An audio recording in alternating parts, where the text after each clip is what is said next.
നിങ്ങൾ ചെയ്യുന്ന ജോലി നിങ്ങൾ ശരിക്കും ആസ്വദിക്കുന്നുണ്ടെങ്കിൽ നിങ്ങളുടെ മുടി കൊഴിയില്ല.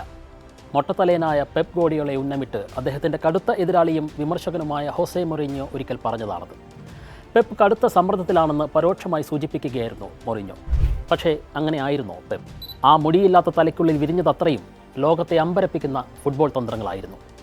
ബാഴ്സയെ, ബയേണിനെ, മാഞ്ചസ്റ്റർ സിറ്റിയെ സ്വപ്ന സമാനമായ നേട്ടങ്ങളിലേക്ക് നയിച്ച ചിന്തകളുടെ നിറവിസ്മയമായിരുന്നു പെപ്പിൻ്റെ തലച്ചോറ്.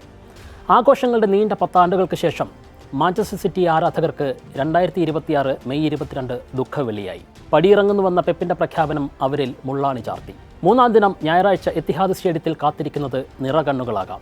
ലോക ക്ലബ് ഫുട്ബോളിൽ മാഞ്ചസ്റ്റർ സിറ്റിയുടെ ഉയർപ്പിന് കാരണക്കാരനായ പെപ്പ് ഗോർഡിയോള മടങ്ങുകയാണ്. പോയ 10 വർഷങ്ങൾ എന്നോട് എന്തുകൊണ്ട് പോകുന്നുവെന്ന് ചോദിക്കരുത്. പ്രത്യേകിച്ച് ഒരു കാരണവുമില്ല. പക്ഷേ ഉള്ളിൻ്റെ ഉള്ളിൽ എനിക്കൊരു ഉത്തരമുണ്ട്. ഇതാണ് സമയം. ഒന്നും അനശ്വരമല്ല. അങ്ങനെ ആയിരുന്നെങ്കിൽ ഞാനിവിടെ ഇനിയും ഉണ്ടാകുമായിരുന്നു. അനശ്വരത എന്നതൊരു മാന്ത്രികാനുഭവമാണ്. ആളുകൾ, അവരുടെ ഓർമ്മകൾ. ഞാൻ മാഞ്ചസ്റ്റർ സിറ്റിയെ സ്നേഹിക്കുന്നു. വികാരത്തല്ലിച്ചയിൽ ഇടറിപ്പോയ കണ്ടെത്താൽ പെപ്പ് പറഞ്ഞു നിർത്തിയത് ഇങ്ങനെയാണ്. ആരായിരുന്നു മാഞ്ചസ്റ്റർ സിറ്റിക്ക് പെപ്പ് ഗോർഡിയോള? നമ്മൾ ആദ്യം പറഞ്ഞ പോലെ ഉയർപ്പിൻ്റെ നാഥനാണ് ടീമിന് പെപ്പ്. പണക്കൊഴുപ്പിൽ ഫുട്ബോൾ ലോകത്തെ വെല്ലുവിളിച്ചവരാണ് മാഞ്ചസ്റ്റർ സിറ്റി.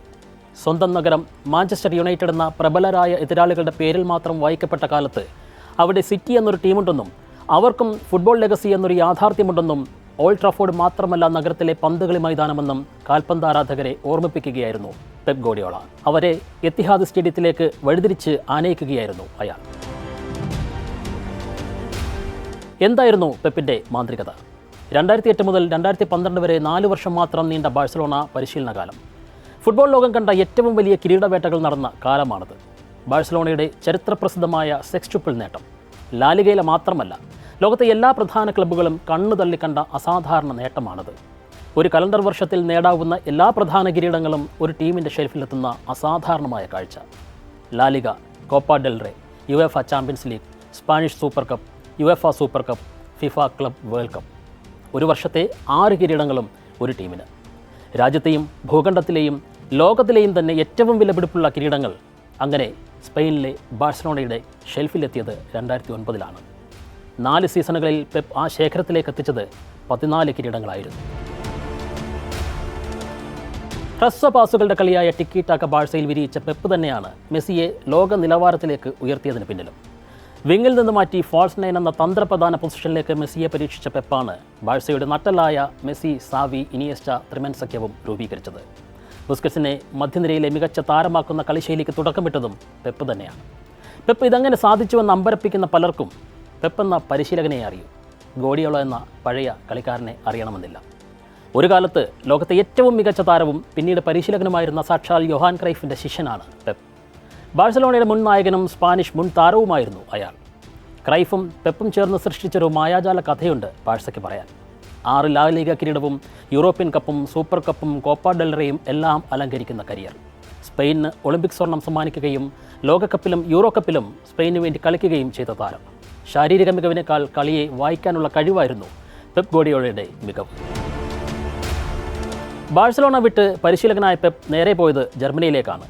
ബുണ്ടസ് ലീഗയിൽ ബയേൺ മ്യൂണിക്കുമായി ചേർന്നായിരുന്നു പിന്നെ കിരീടവേട്ട.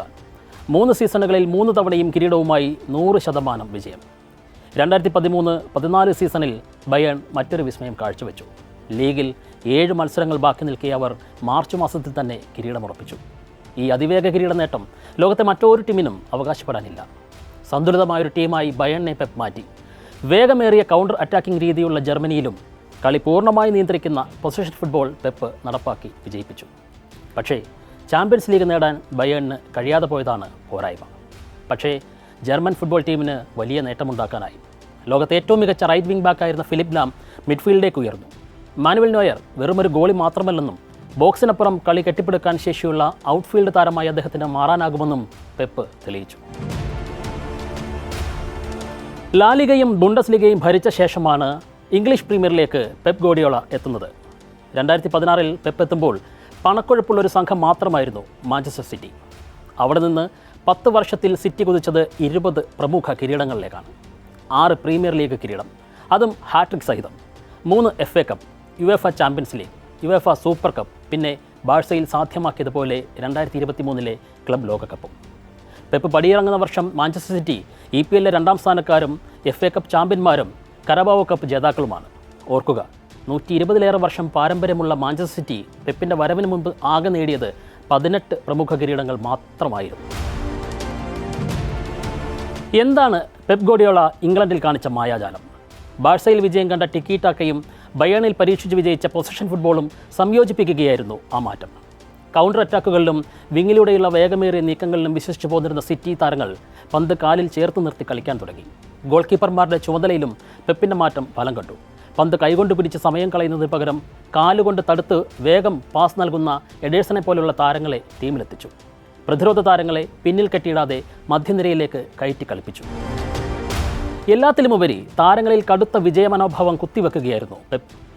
EPL തുടർച്ചയായി 4 തവണ കിരീടം നേടുന്ന ആദ്യ ടീമായി അവർ മാറിയത് അങ്ങനെയാണ്.